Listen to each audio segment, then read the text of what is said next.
The crack of a rifle shot echoed across the dusty plains of Montana Territory as Josephine Wells steadied her aim at the silhouette lurking near her chicken coop.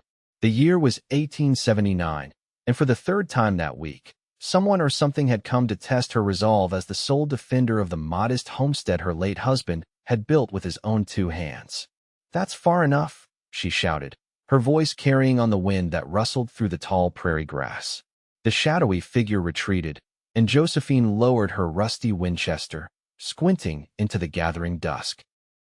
She tucked a loose strand of chestnut hair behind her ear and tried to ignore the trembling in her hands. 6 months a widow, and every day brought a new challenge. Benjamin had left her with a small farm, a handful of livestock, and a future that seemed to be crumbling faster than the poorly built fence that encircled their property. With the nearest town 15 miles away and neighbors even more scarce, Josephine had learned quickly that in this untamed land, you either stood your ground or you perished.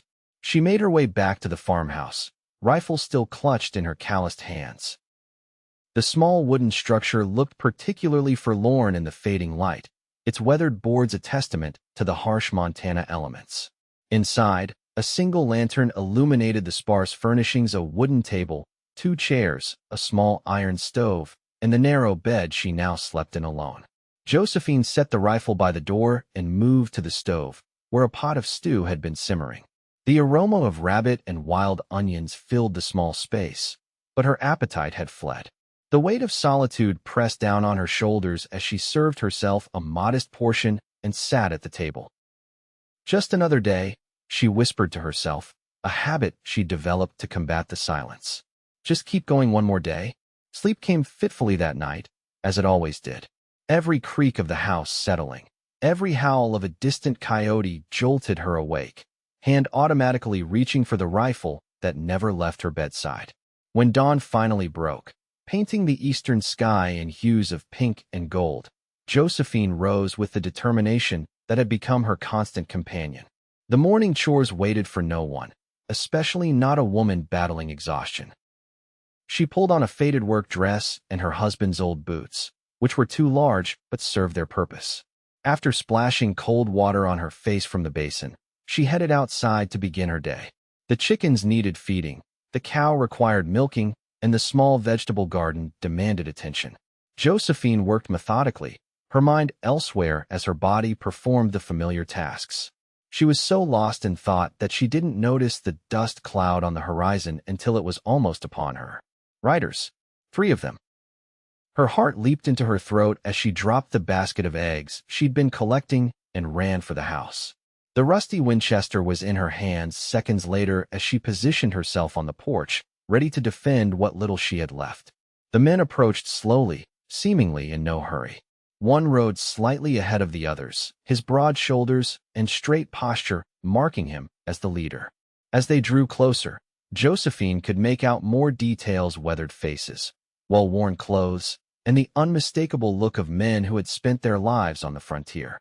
"That's close enough," she called out when they were within earshot, raising the rifle to her shoulder. The lead rider raised his hands in a gesture of peace and reined his horse to a stop.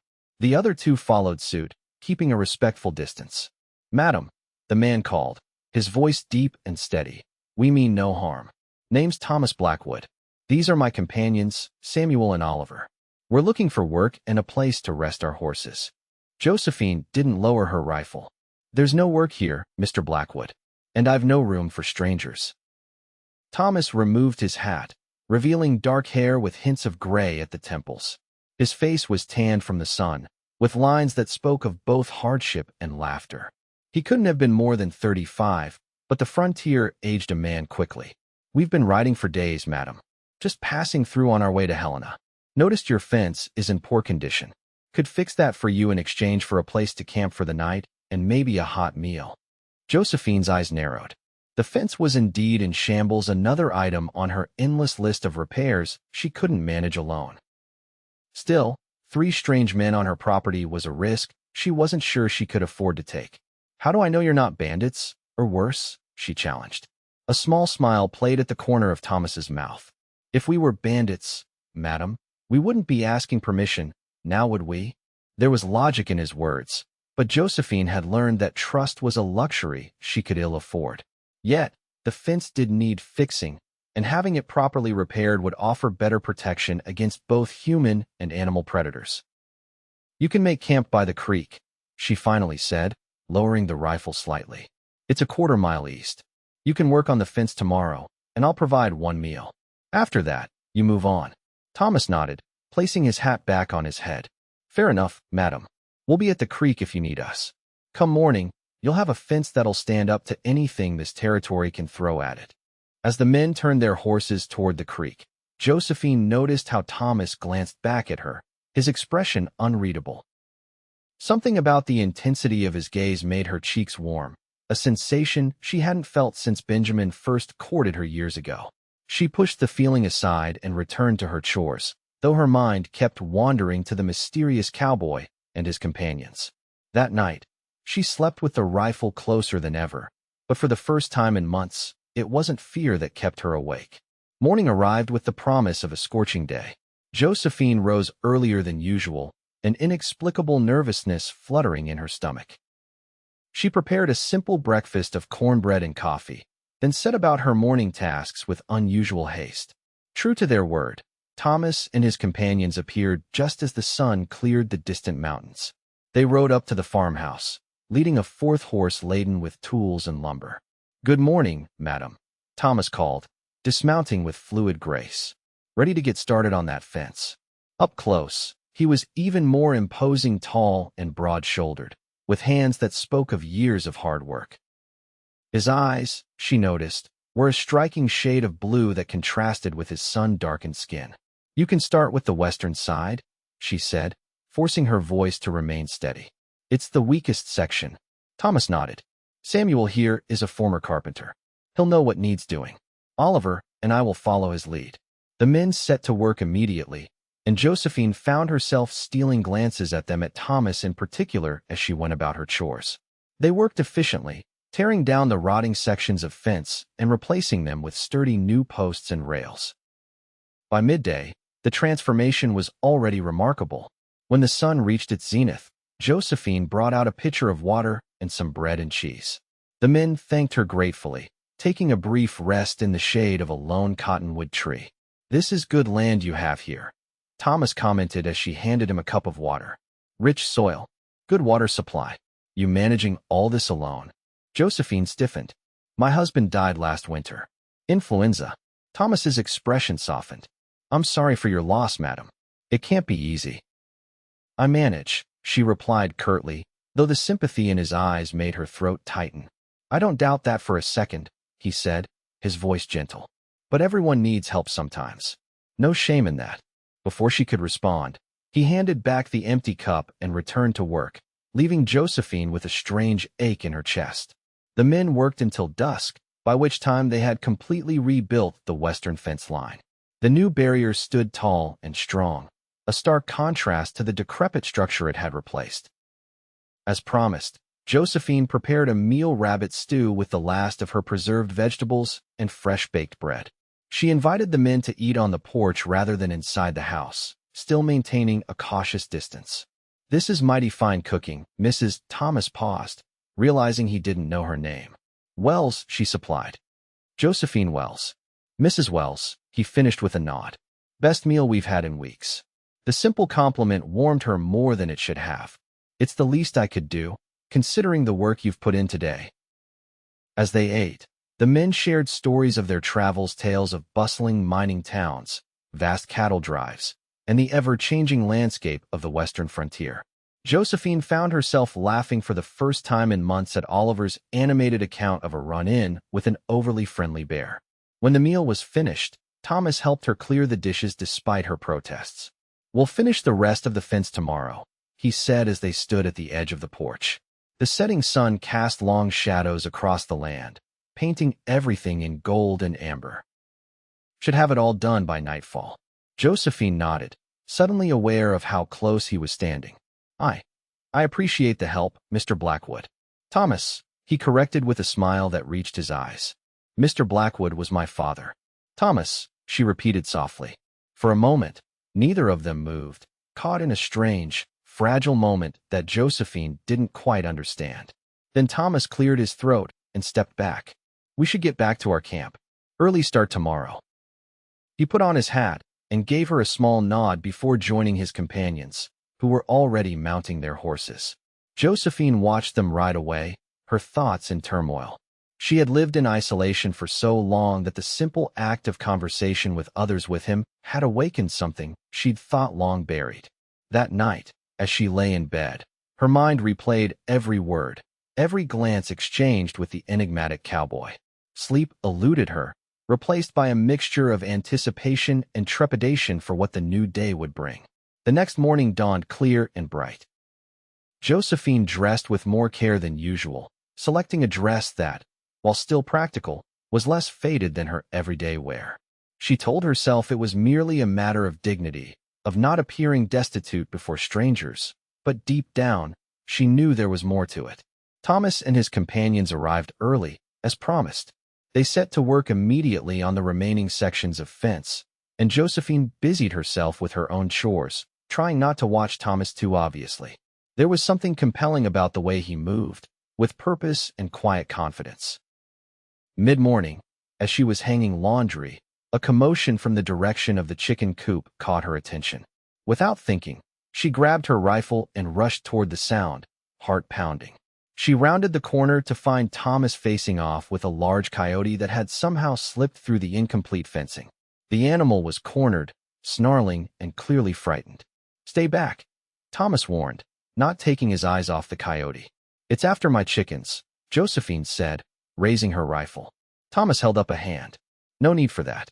He's just hungry and scared." To her astonishment, Thomas began to move slowly, speaking in a low, soothing voice. He gradually maneuvered himself to create an opening, and the coyote, sensing an escape route, darted away from the coop and back into the open prairie. Josephine lowered her rifle, staring at Thomas in wonder. "How did you know that would work?" He shrugged, a small smile playing at his lips. "Animals are simpler than people. They usually just want to be left alone, same as most of us." He glanced at the rifle in her hands. "That's seen better days." Josephine looked down at the Winchester. The barrel was indeed rusted, and the stock had a hairline crack running along one side. "It was my husband's. It still fires, most of the time. Mind if I take a look at it later? I'm pretty handy with firearms. Could clean it up for you. Make sure it's safe." The offer was practical, sensible even, but Josephine hesitated. The rifle was one of the few things she had left of Benjamin, and handing it over felt strangely intimate. "I'd appreciate that," she finally said, surprising herself. The day progressed with a new sense of ease. By late afternoon, the fence was nearly complete, transformed from a haphazard barrier into a sturdy perimeter that would keep predators out and livestock in. Josephine found herself making excuses to walk by the men as they worked, bringing water or checking on their progress. During one such visit, she found Thomas working alone on a gate, his shirt discarded in the heat. She stopped short, momentarily transfixed by the sight of his bare back, muscles shifting beneath tanned skin as he worked. A web of old scars crossed his left shoulder, telling tales of past hardships. Sensing her presence, Thomas turned, reaching for his shirt. "Sorry, madam. It got too hot."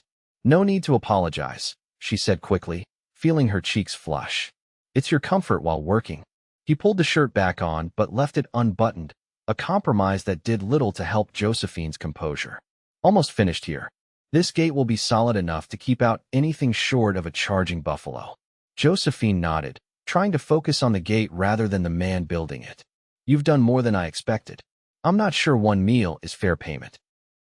Thomas smiled, the expression transforming his rugged features. "Well, we could always negotiate different terms." For a wild moment, Josephine's mind went to places it hadn't ventured in a very long time, before she realized he was likely referring to additional payment of some kind.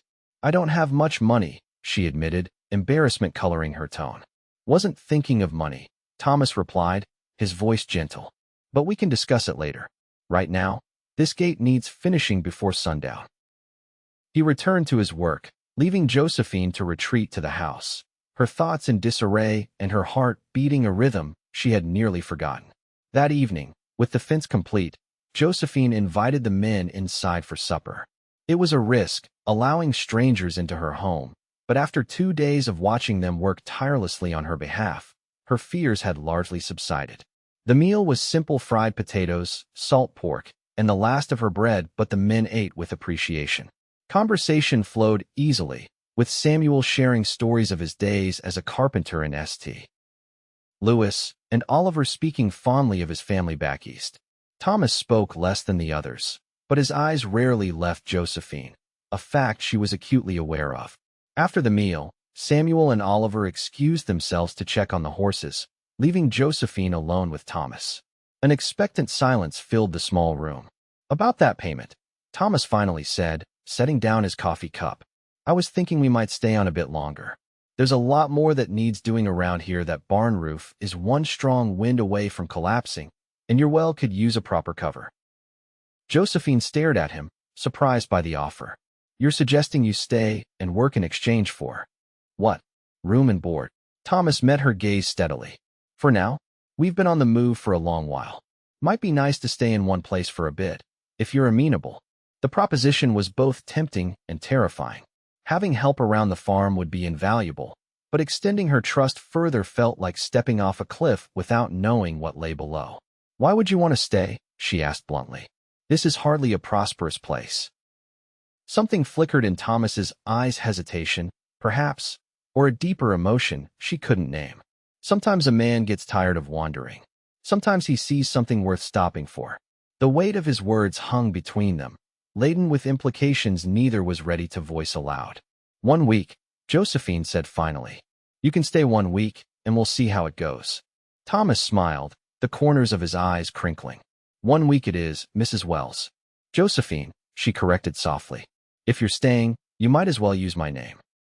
"Josephine," he repeated, the words sounding like something precious on his lips. The week that followed brought changes to the farm that Josephine could scarcely have imagined. Under Thomas's direction, the 3 men tackled one repair after another. The barn roof was patched, the well received a sturdy new cover, and the chicken coop was reinforced against predators.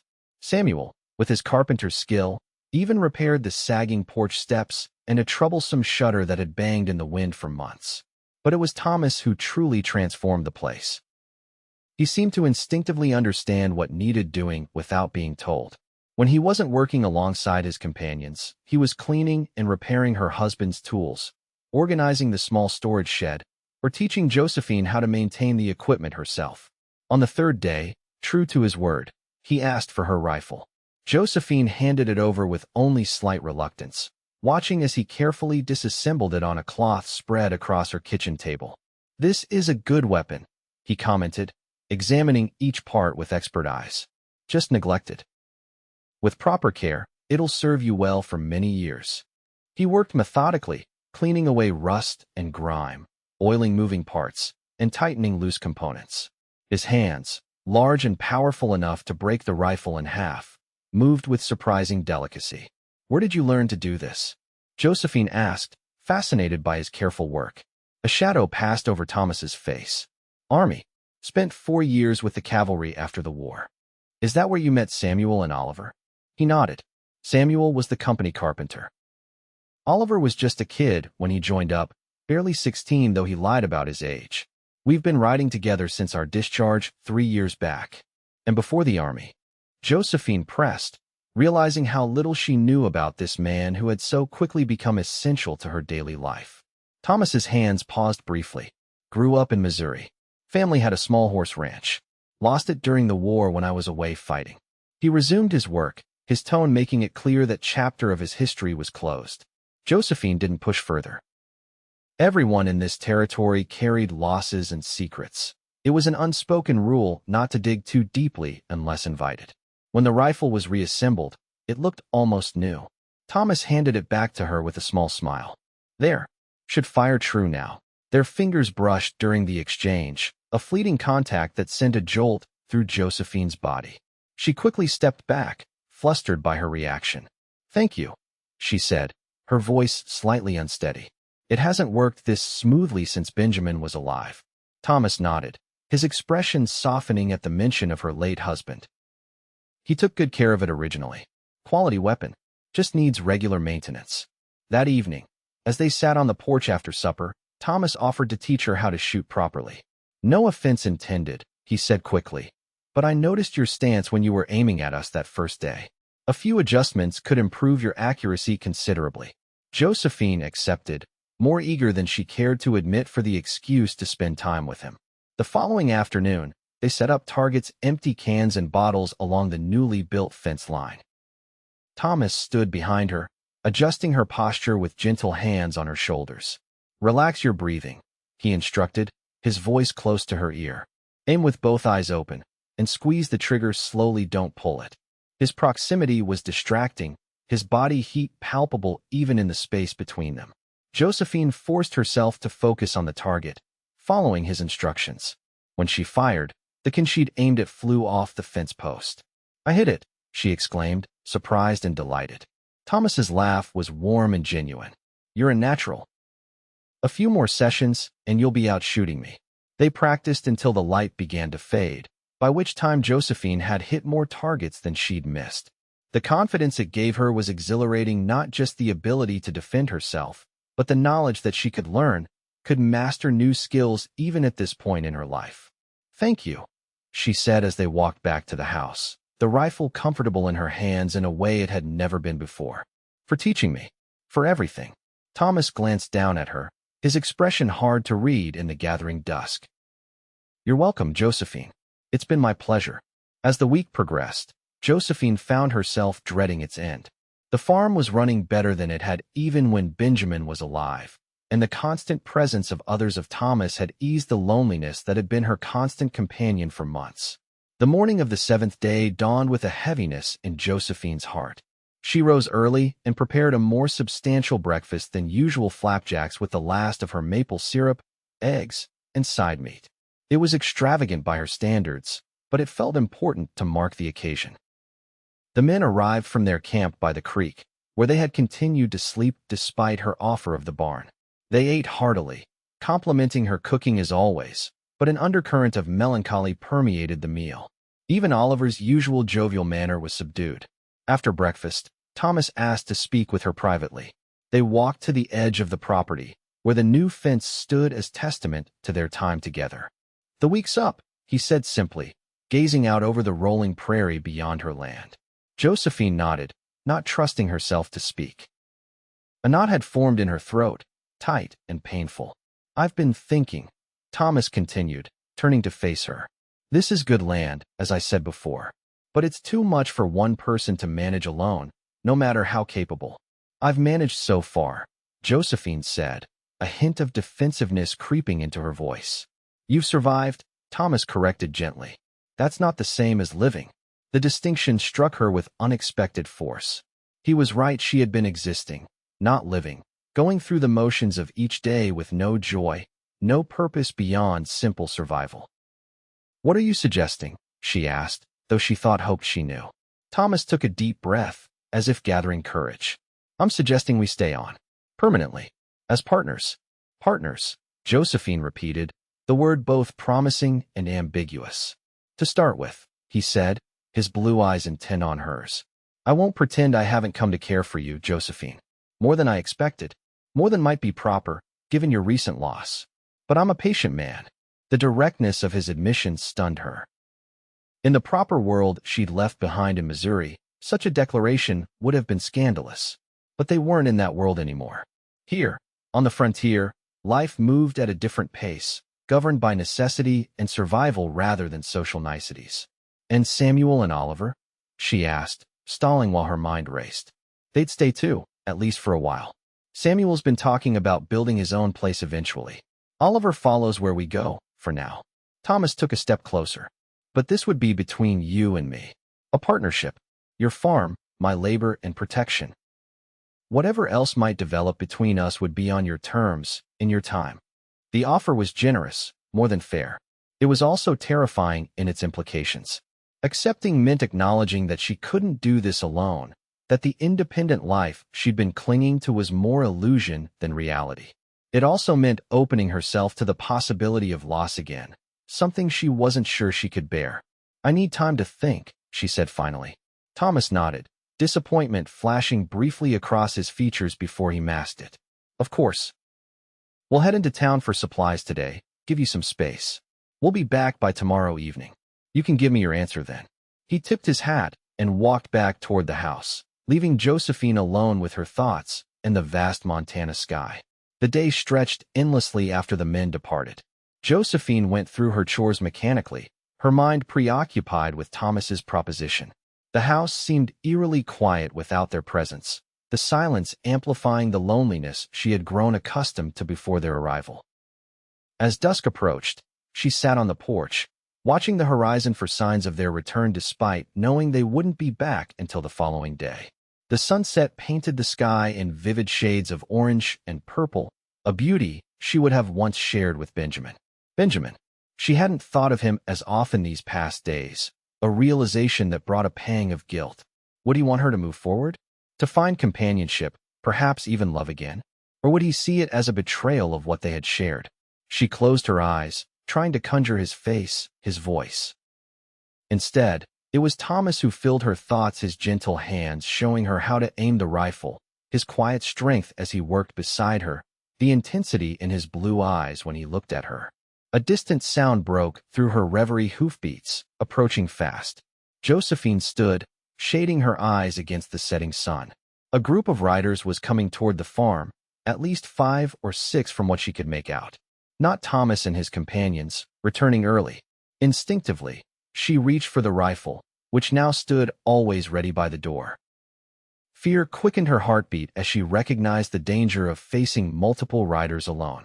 The irony wasn't lost on her after a week of security. Trouble arrived the moment she was once again on her own. The riders slowed as they approached the fence line, clearly surprised by the new, sturdy barrier. One man, lean and hard-looking with a scar cutting across his cheek, called out, "Hello, the house. Anyone home?" Josephine stepped forward, rifle held ready but not aimed directly. "State your business," she called back, proud of the steadiness in her voice. The scarred man smiled, though the expression didn't reach his eyes. "Just passing through, madam. Looking for a place to rest for the night. Maybe get some hot food." Something about his tone, the way his companions were spreading out along the fence line, sent alarm bells ringing in Josephine's mind. These weren't travelers seeking hospitality. "There's a town 15 miles west," she replied. "You can find lodging and food there." The man's smile faded. "That's not very neighborly, madam. We've been riding hard all day. I'm sorry, but I can't accommodate you." Josephine raised the rifle slightly, making sure they could see it. The scarred man's expression hardened. "That's a shame. Boys, looks like we're not welcome here." He turned back to Josephine. "Nice fence you've got there. Be a pity if something happened to it." The threat was clear. These men were trouble, probably outlaws or rustlers looking for an easy target. A week ago, they would have found one. Now, thanks to Thomas, the fence presented a significant obstacle, and Josephine herself was no longer helpless. "I won't tell you again," she said, raising the rifle to her shoulder the way Thomas had taught her. "Move on." The scarred man's hand moved toward his holstered pistol, but before he could draw, a shot rang out not from Josephine's rifle, but from somewhere to her left. The bullet kicked up dirt just in front of the leader's horse, causing it to rear in panic. "The lady said move on," came a familiar voice, and Josephine's heart leaped as Thomas stepped into view from the corner of the house, his own rifle aimed steadily at the intruders. Behind him, Samuel and Oliver emerged, similarly armed. The scarred man's eyes narrowed as he assessed the new odds. "Didn't realize the lady had company." "She does," Thomas replied coolly. "Permanent company. So I suggest you and your friends continue on your way while you still can." For a tense moment, Josephine thought the intruders might risk a fight. Then the scarred man shrugged, affecting nonchalance though his eyes remained hard. "Come on, boys. Place probably doesn't have anything worth taking anyway." They wheeled their horses and rode off, casting occasional glances back until they were out of rifle range. Only then did Josephine lower her weapon, her arms shaking slightly from the tension. Thomas was at her side in an instant. "Are you all right?" She nodded, unable to speak past the lump in her throat. The relief of seeing him, of not facing those men alone, was overwhelming. "I thought you weren't coming back until tomorrow," she finally managed. A small smile played at Thomas's lips. Got the supplies quicker than expected. And I guess I was impatient for your answer. Josephine looked up at him. This man who had appeared in her life so unexpectedly and changed it so completely. In that moment, the decision she had been agonizing over all day seemed suddenly, blindingly clear. Yes, she said simply. Thomas blinked, as if uncertain he had heard correctly. Yes, I accept your proposition. A partnership. She took a deep breath, courage flowing through her veins like wildfire. And whatever else might develop between us. The smile that spread across Thomas's face was like the sun breaking through clouds after a storm, radiant, warming, life-giving. Without a word, he pulled her into his arms, holding her as if she were something infinitely precious. Over his shoulder, Josephine saw Samuel and Oliver exchange grins before tactfully retreating toward the barn, giving them privacy. She closed her eyes, allowing herself to sink into Thomas's embrace, to absorb his strength and warmth. I was afraid you might say no, he murmured into her hair. So was I, she admitted. But then I realized something. Benjamin would want me to live, not just survive. And I think I'm ready to start living again. Thomas pulled back slightly, his blue eyes searching hers. Slowly, giving her every chance to pull away, he lowered his head and pressed his lips to hers. The kiss was gentle, questioning at first, then deepening as Josephine responded, her hands clutching the front of his shirt. When they finally parted, both slightly breathless, Thomas rested his forehead against hers. I've wanted to do that since the moment I saw you standing on this porch with that rusty rifle. Josephine laughed, the sound strange and wonderful to her own ears. Even though I was pointing it at you? Especially then, he replied with a grin. A woman who can defend herself is a woman worth knowing. As twilight settled over the Montana prairie, Josephine led Thomas into the house, their house now. The future stretched before them, uncertain as it always was on the frontier, but for the first time in months, she faced it not with dread, but with hope. The changing seasons brought transformation to the Wells farm. Summer faded into a glorious autumn, the prairie grasses turning golden under the clear blue sky. Thomas and Josephine settled into a partnership that grew stronger with each passing day, their initial awkwardness giving way to a comfortable rhythm. True to his word, Thomas never rushed her, never presumed more than she was ready to give. They worked side by side during the day, their hands occasionally brushing as they passed tools or shared tasks. In the evenings, they sat on the porch, watching the sunset and talking of the future, a future that, day by day, Josephine allowed herself to believe in. Samuel began construction on a small cabin a mile down the creek, declaring his intention to establish his own homestead while remaining close enough to help when needed. Oliver divided his time between assisting Samuel and working on the farm, his youthful energy and perpetual optimism a constant source of light. As the first frosts of October silvered the mornings, Josephine made a decision. That evening, after supper, she waited until Samuel and Oliver had returned to their camp before turning to Thomas. I've been thinking, she began, her heart pounding with nervous anticipation. Thomas looked up from the bridle he was mending, his expression attentive. About what? About us. Josephine twisted her hands in her apron, suddenly unsure how to proceed. About our arrangement. Setting aside the bridle, Thomas moved to sit beside her on the bench. What about it? Josephine took a deep breath.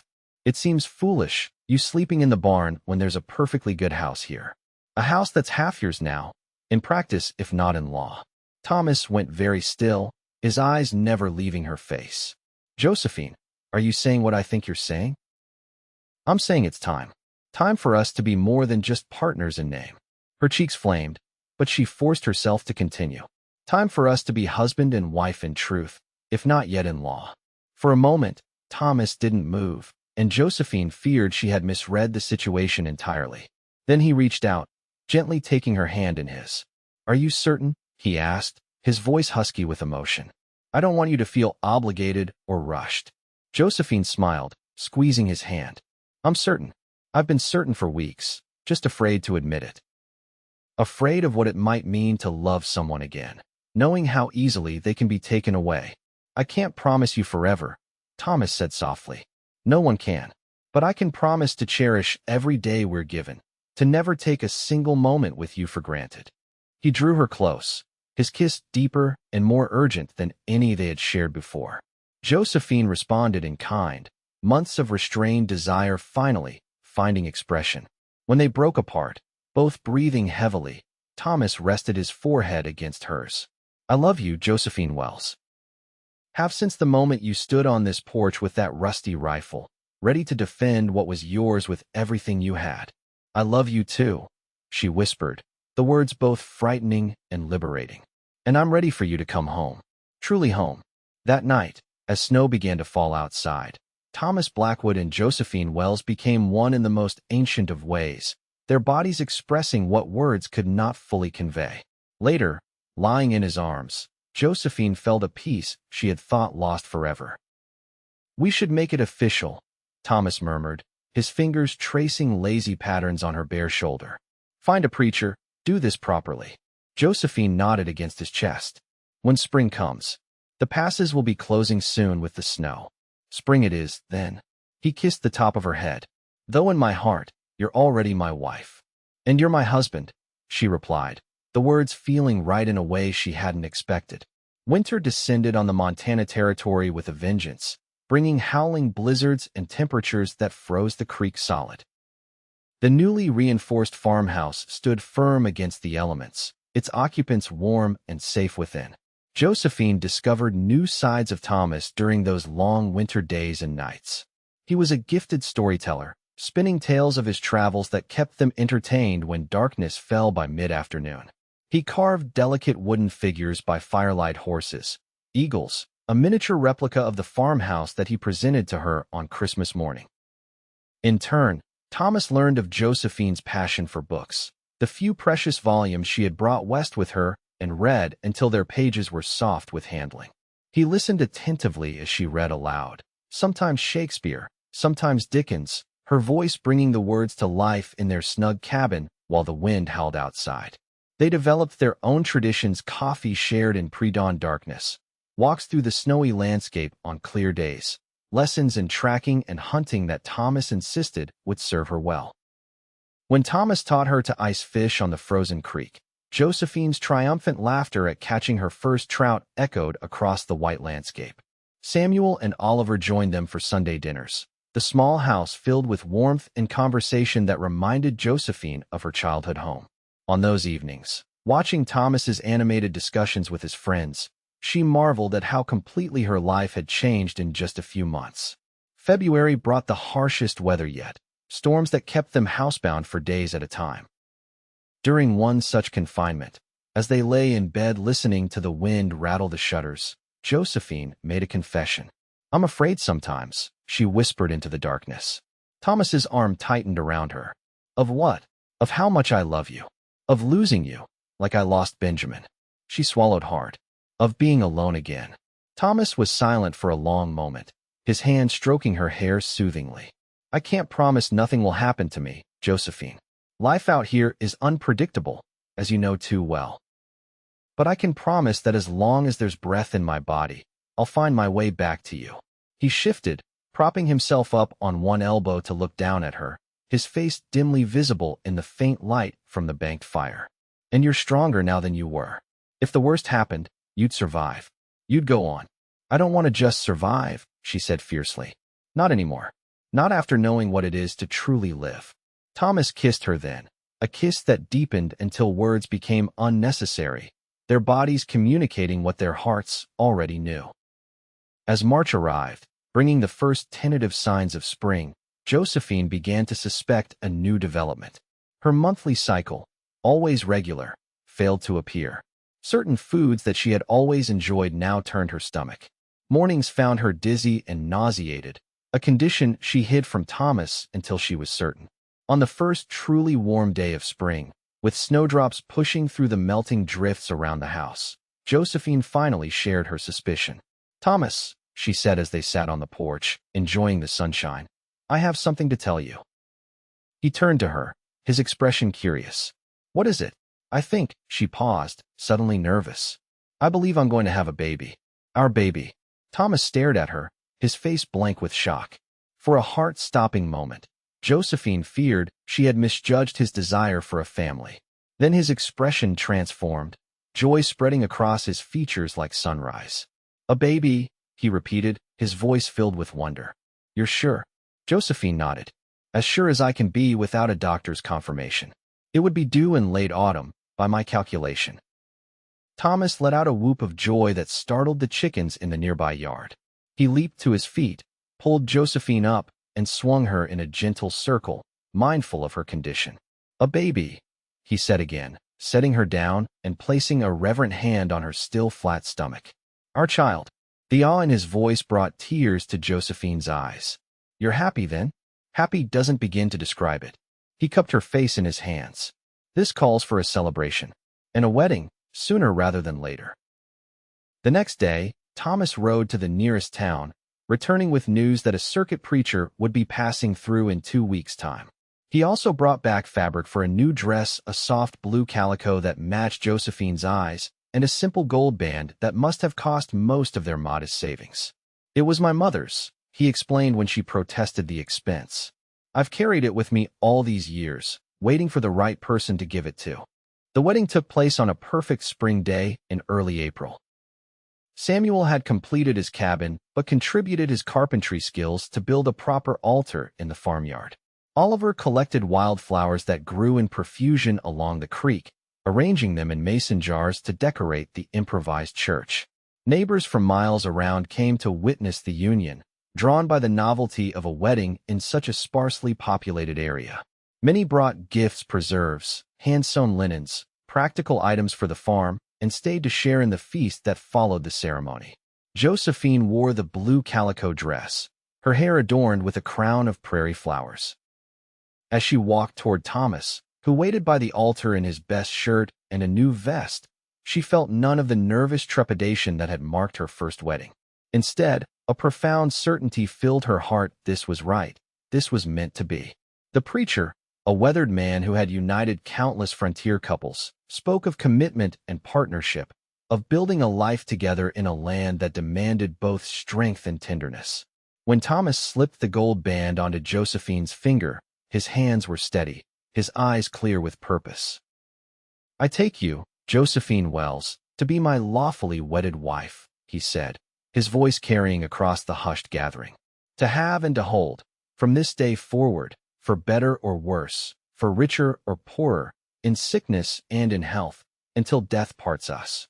I take you, Thomas Blackwood, to be my lawfully wedded husband," Josephine replied, the familiar words taking on new depth in this context. On this land they had already begun to build together. To have and to hold, from this day forward, for better or worse, for richer or poorer, in sickness and in health, until death parts us. By the authority vested in me by God and the territory of Montana, I now pronounce you husband and wife, the preacher declared. What God has joined together, let no man put asunder. Thomas's kiss was both tender and promising, a public declaration of private devotion. The gathered neighbors cheered, and the celebration began in earnest music from a fiddle Samuel produced, dancing on the packed earth of the farmyard, food and drink shared in abundance. As twilight descended, Josephine found herself momentarily alone, watching Thomas as he laughed with Oliver near the makeshift dance floor. Her hand rested on her stomach, where their child grew, a living testament to the love that had blossomed from the most unlikely beginning. "You would have liked him, Benjamin," she whispered to the purple-gold sky. "You would have approved of the man who's helping me continue what we started here." A gentle breeze stirred her hair, carrying the scent of new grass and distant rain. It felt, in that moment, like benediction. The months that followed were the happiest of Josephine's life. Her pregnancy progressed well, her body changing to accommodate the new life within. Thomas treated her with a mixture of reverence and practical support, insisting she rest when needed, but never treating her as if she were made of glass. Summer brought the hard work of tending crops and livestock, made easier by the 4 pairs of hands now committed to the farm's success. Samuel's cabin was complete, a snug one-room structure that he declared the first stage of a larger home to come. Oliver, to everyone's surprise, began courting the daughter of a family that had settled 10 miles east, riding over whenever work allowed. As Josephine's belly grew rounded with child, so too did the farm expand and improve. Thomas used his knowledge of horses to begin a small breeding operation, starting with 2 Mares purchased from a rancher heading to Oregon. Samuel's carpentry skills transformed the barn into a proper stable, with individual stalls and a tack room that was the envy of neighboring homesteaders. By August, the farm had become a stopping point for travelers heading west, offering a safe place to rest and replenish supplies. Josephine, despite her advancing pregnancy, enjoyed these visits. The news and stories the travelers brought a welcome connection to the wider world. One hot afternoon, as she sat shelling peas in the shade of the porch, a familiar group of riders appeared on the horizon. Josephine's hand instinctively went to her stomach, a protective gesture. "Thomas," she called, recognizing the scarred leader of the men who had threatened her the previous autumn. Thomas emerged from the barn, rifle already in hand, alerted by the tone of her voice. Samuel and Oliver appeared moments later, similarly armed. "Get inside," Thomas instructed, his voice calm but brooking no argument. Josephine complied, though she took up position by the window, her own rifle no longer rusty, thanks to Thomas's care at the ready.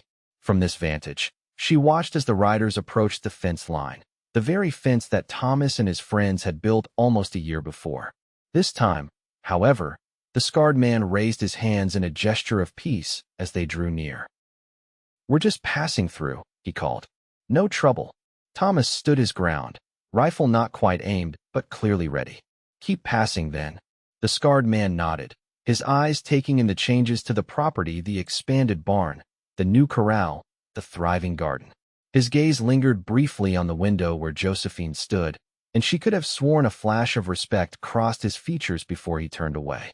"Smart move," he said to his companions, loud enough to carry. "Never rob a place that's well tended. Means the owners are willing to fight for it." They rode on without further interaction, disappearing over the eastern ridge. Only then did Thomas lower his rifle, turning to give Josephine a reassuring nod. That evening, as they prepared for bed, Josephine recounted what she had overheard. "It's strange to think that the same men who threatened us helped prove your point about the fence." Thomas smiled, pulling her close. "Sometimes the best defense is just looking like you don't need one." His hand moved to rest on her rounded belly. "How's our little one today?" As if in answer, a strong kick pressed against his palm. Thomas's eyes widened with delight, as they did every time he felt the baby move. "Active," Josephine laughed. "Like someone else I know who can't sit still for 5 minutes together. Takes after their mother." Then, Thomas teased, earning a playful swat on the arm. September brought cooler weather and the harvest, a bounty that exceeded their expectations. The root cellar filled with vegetables, the smokehouse with preserved meat, the pantry with jars of fruit and preserves that would see them through the coming winter. As Josephine's time drew near, a midwife from a neighboring homestead began visiting regularly, bringing herbal teas and practical advice. Mrs. Peterson was a sturdy Norwegian woman who had delivered countless babies on 3 continents and regarded childbirth as the most natural thing in the world. "Strong woman, strong baby," she declared after examining Josephine. "All is well. Baby comes when baby ready." October arrived with a spectacular display of autumn colors. The aspen trees along the creek turned golden, the prairie grasses russet and amber. On a particularly fine day, Thomas insisted on taking Josephine for a short ride to a nearby ridge, despite her protests about her ungainly state. "Trust me," he said, helping her onto the gentlest mare. "There's something I want you to see."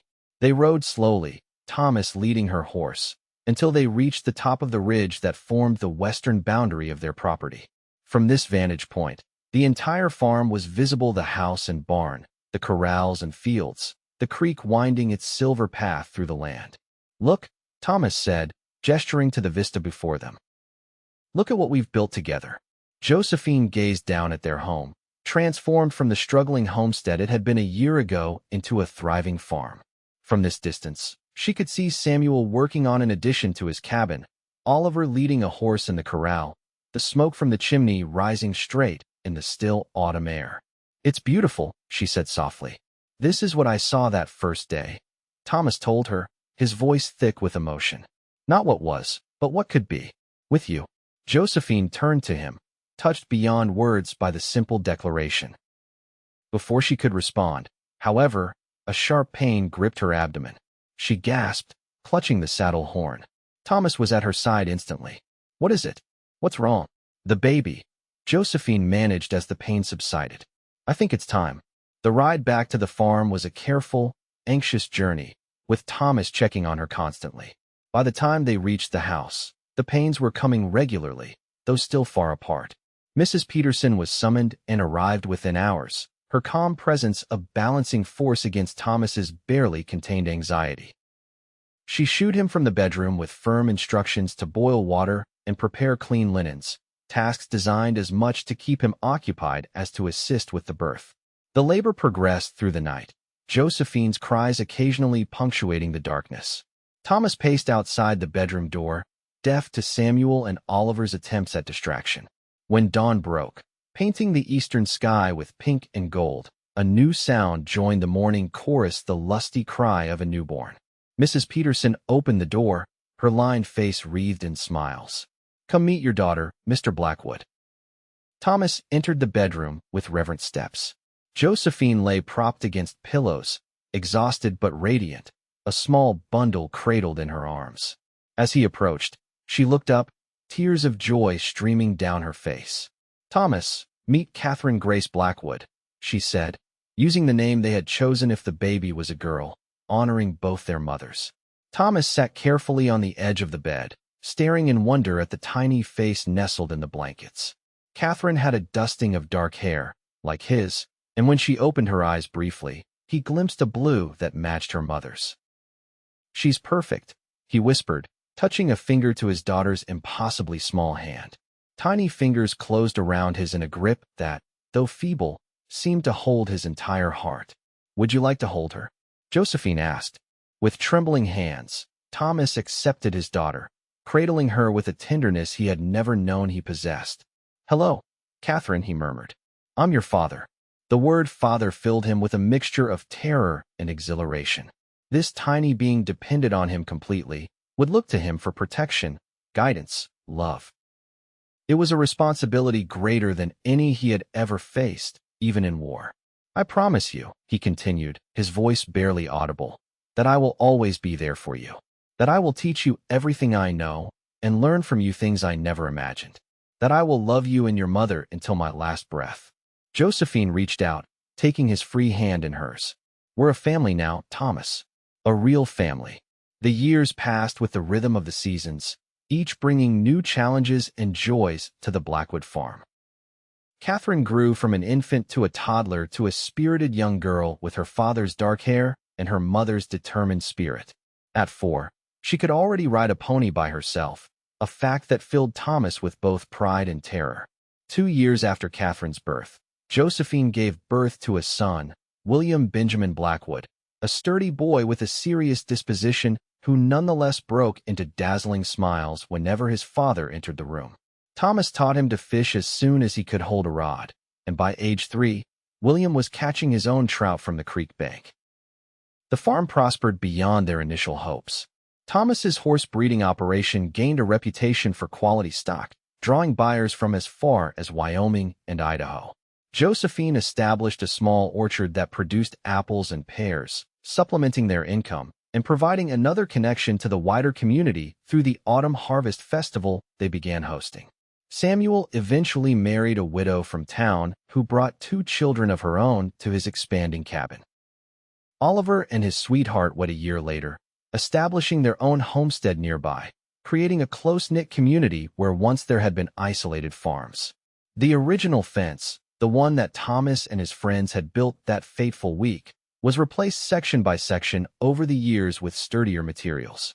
But the first gate Thomas had crafted remained, though reinforced and repainted. It became a symbol to Josephine, a reminder of the day her life had changed course. On the 10th anniversary of their meeting, Thomas surprised Josephine with a special gift, a new rifle, gleaming and modern, to replace the rusty Winchester that now hung above the fireplace as a memento. Not that you need it much these days, he said as she admired the craftsmanship. But a woman should always be able to defend what's hers. Josephine smiled, remembering the frightened widow who had stood on the porch a decade ago, trembling hands clutching a rusted weapon, facing an uncertain future alone. "I haven't had to defend it alone for a long time," she replied, setting the rifle aside to embrace her husband. "Not since a certain cowboy rode up and decided to fortify my fence." Thomas laughed, the sound as warm and familiar as the home they had built together. "Best decision I ever made." "Second best," Josephine corrected, her eyes twinkling. "The best was when you decided to stay." As twilight descended over the Montana prairie, painting the land in hues of purple and gold, Thomas and Josephine sat on the porch of their expanded farmhouse, watching their children play in the yard. Catherine, now almost 10, was showing 6-year-old William how to lasso a fence post, her movements a miniature version of her father's expert technique. "Did you ever imagine this?" Josephine asked, leaning against Thomas's shoulder. "That day when you first rode up?" Thomas smiled, his arm tightening around her. "Not in detail, but I knew there was something special here, something worth staying for. Even with a rusty rifle pointed at your head," she teased. "Especially then," he replied, pressing a kiss to her temple. "A woman who can defend her farm is a woman worth knowing, worth loving, worth building a life with."